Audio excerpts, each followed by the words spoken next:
I just want to preface my presentation with basically saying that both the cause of this pandemic and the next pandemic lie in the realm of political economy, not in medicine and science. And the worst virus variant has just arrived, is the comments made by Dr. Topol, a virologist at the Scripps Institute in San Diego.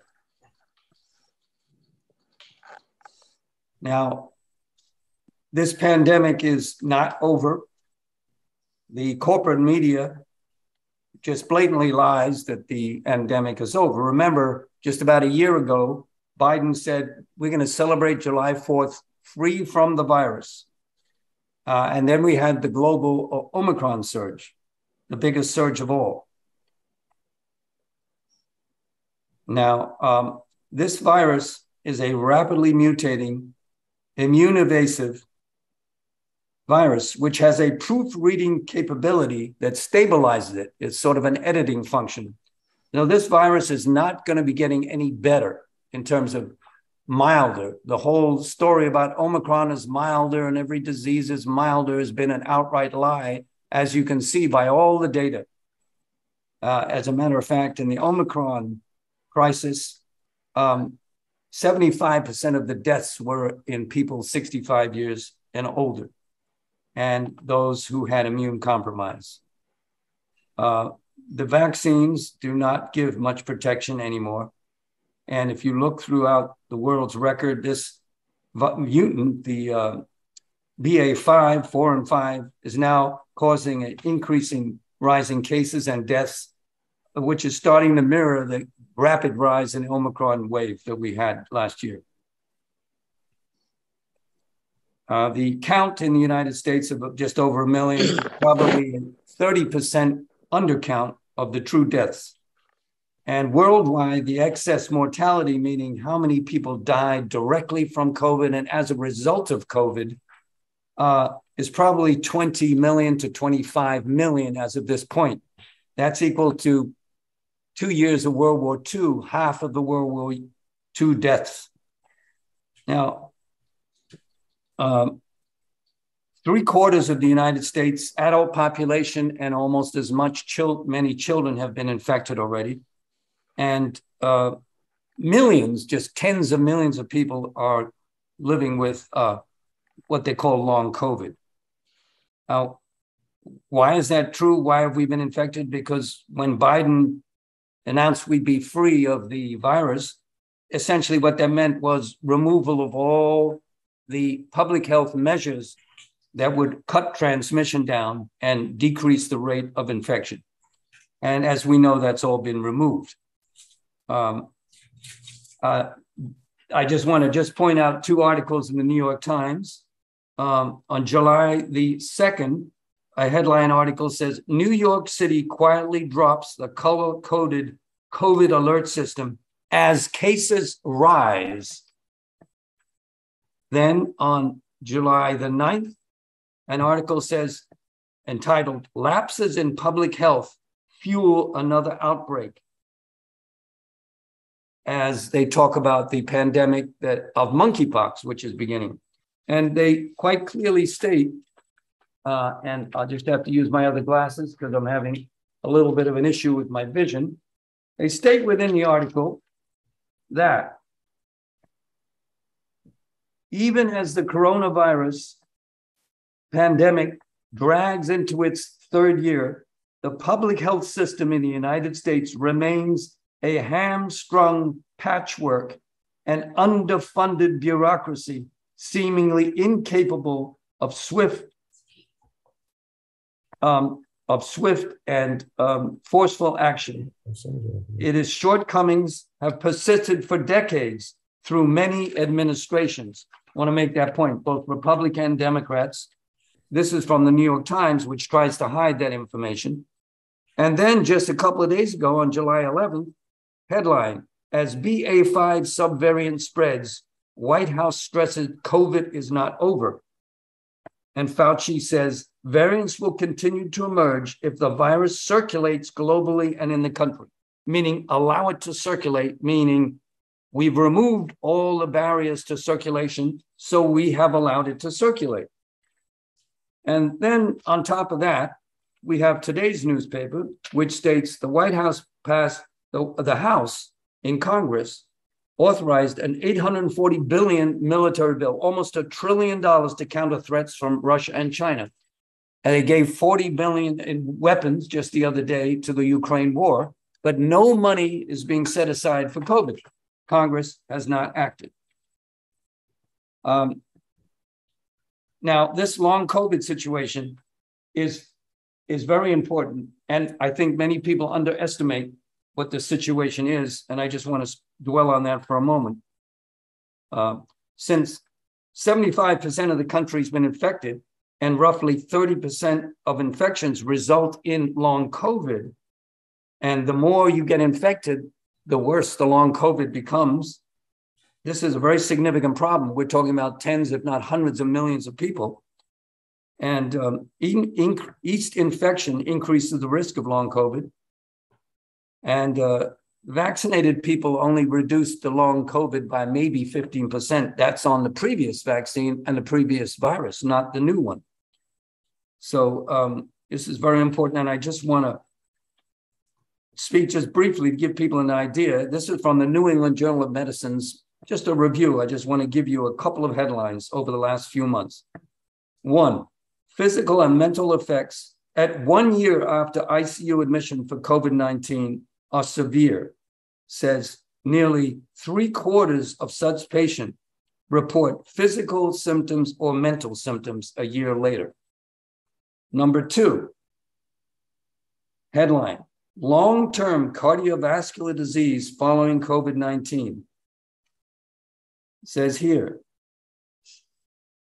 it causes complications such as clotting disorders, inflammation, autoimmune dysfunction, and excess risk of cardiovascular disorders after COVID-19 infection, either asymptomatic or symptomatic. Here's a headline, even mild COVID-19 can lead to substantial brain changes. And they say, strong evidence that COVID-19 is associated with brain damage. And finally, the last two, insights on how COVID-19 causes brain pathology. And what they say here is that it affects the gene expression inside the brain. So it doesn't necessarily have to get into the brain, but it releases certain proteins and chemicals that affect the gene function of the brain. And the people who've had long COVID have severe neurodegenerative changes in their brain, which can lead to dementia, schizophrenia, and cognitive dysfunction. This is very serious brain inflammation. The same thing happens to people who develop fatigue. It affects the actual metabolic changes in all skeletal muscles, causing a fatigue. And this also is at the metabolic or genetic level. So long COVID is an extremely serious problem. It's going to cause a tremendous amount of suffering for millions of people.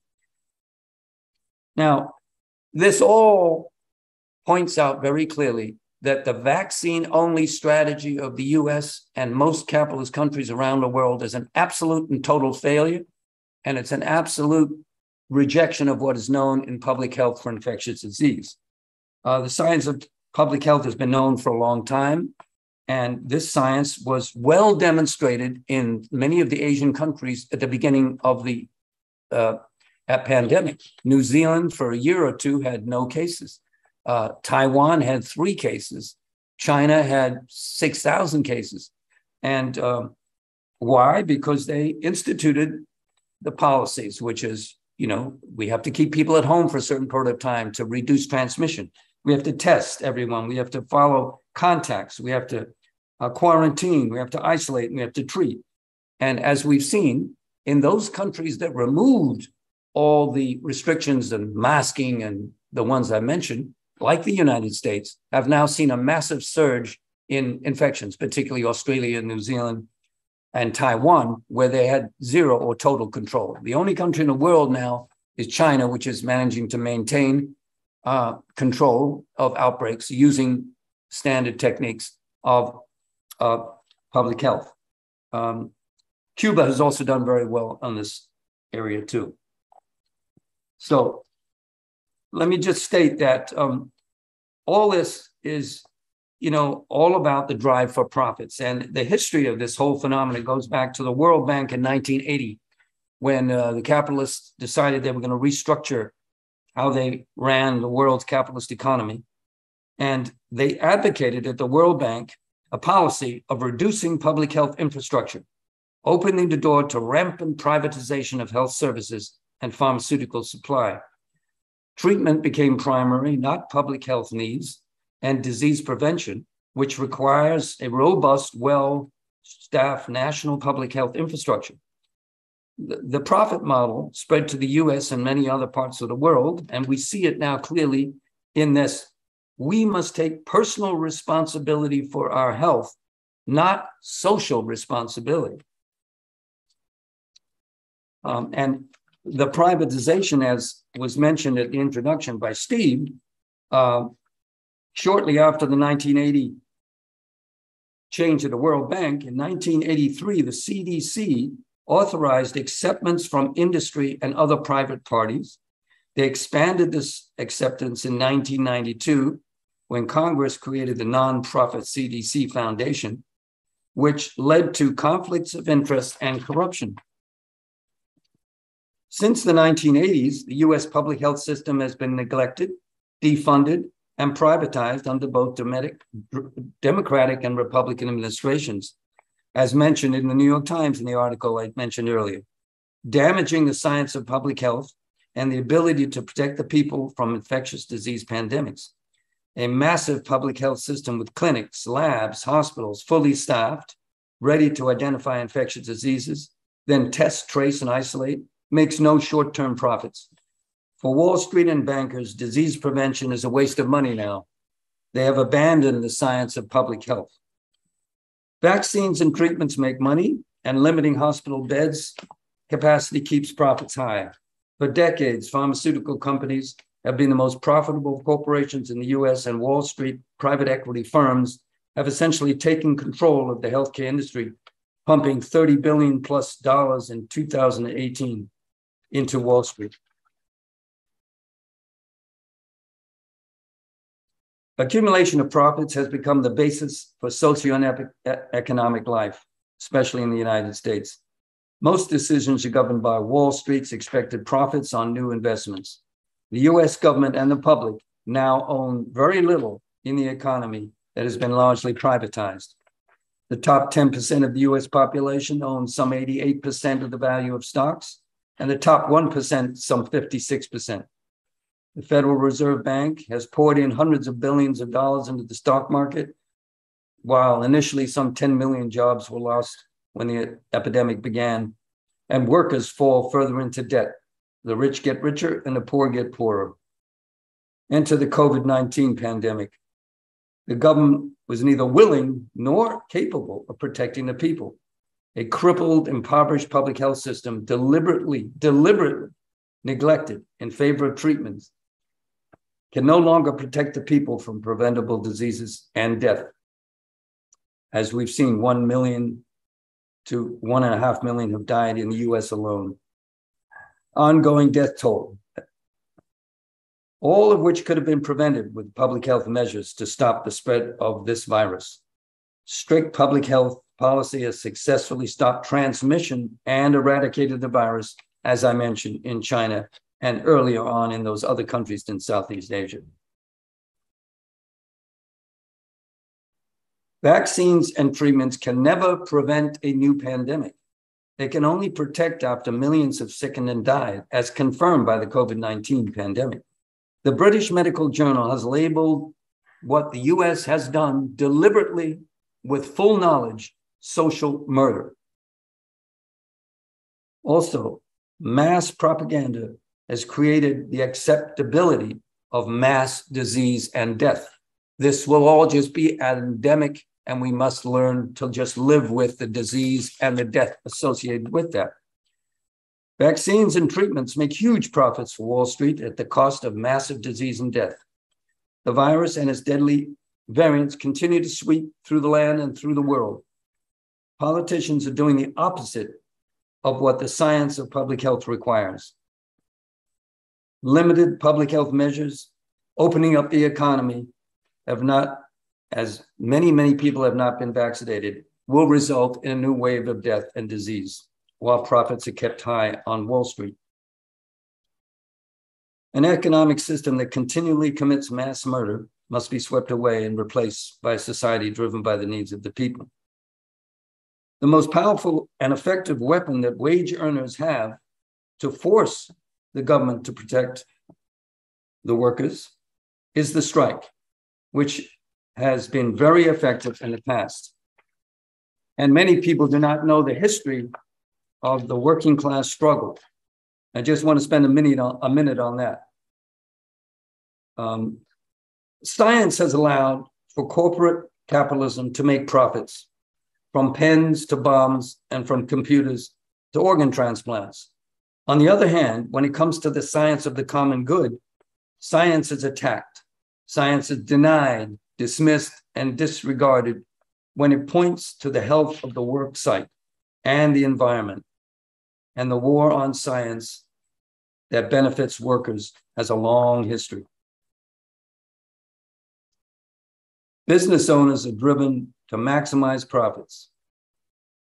And low profits occur when the government regulations requiring safe working conditions, clean environments, safe disposal of toxic chemicals, safety from COVID-19 and viruses.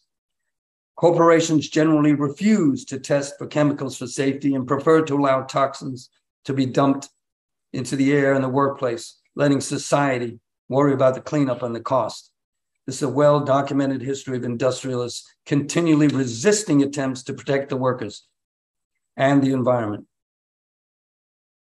The wage earners, the workers, have fought for healthy lives for over 100 years. For over 150 years, workers have placed a high priority on safe working conditions and their environment, and that's what we need to do now. There's a rich history of that struggle. From the 1880s, workers organized the Knights of Labor and pushed for safety in all major industries. For decades, workers struggled against accidents, death, disease, dust, toxins, fires, mine collapses, and explosions. Workers were jailed, beaten, burned to death at work, crushed in mines, and still the employers denied demands for improved working and living conditions. There were many such examples. From the miners' strikes to the strike in Flint, Michigan. It was only in 1936 was the Public Contracts Act passed, which required health and safety standards in industrial accidents continued to increase. In coal, an explosion in 1968 killed 78 miners. Strikes and job actions. Finally, in 1969, the Coal Mine Health and Safety Act, and in 1971, the Occupational Safety and Health Act, OSHA, became active. This was the result of all the struggles of the working class. But beginning in the 1970s, industry mobilized and financed a propaganda machine on the basis of misleading evidence about the workers' health. It is called the Business Roundtable Corporate Action Committee.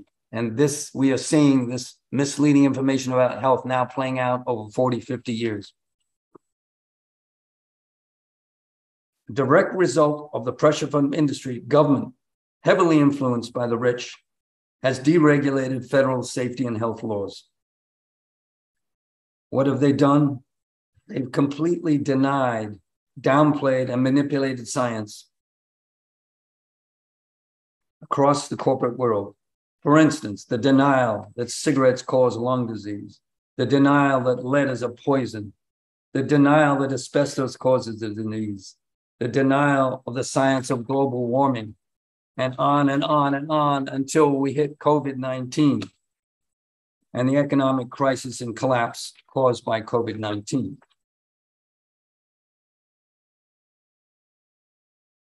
Pro-business groups promote profits above all else. Workers' lives and the planet itself are expendable objects.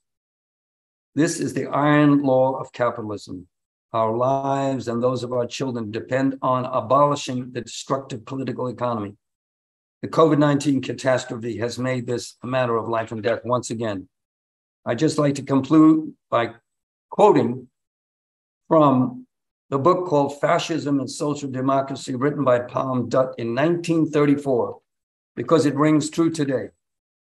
Quote, the revolt against science, which bourgeois society encourages today in the ideological sphere, at the same time that it uses science in practice, is not only the expression of a dying and doomed class, it is an essential part of the campaign of reaction. This is the basis which helps to prepare the ground for all the quackeries and charlatans, the chauvinists, racialists, and anti-Semitic theories, Aryan grandmothers, mystic swastikas, divine missions, strong man saviors, and all the rest of the nonsense through which capitalism today can try to maintain its hold a little longer. This is a method, there is a method to this madness, for capitalism can no longer present any rational defense, any progressive role, any ideal, whatever, to reach the masses of the population. A movement of the millions and the working class dedicated to the needs of 99% can build a better world and a healthier world. They can incorporate in their movement and their battles a movement for zero COVID everywhere, both specifically on the job in their demands, such as Amazon for health, better healthcare in hospitals has to be specific to what can be done specifically to protect the workers on the job against COVID and expand that into the general society.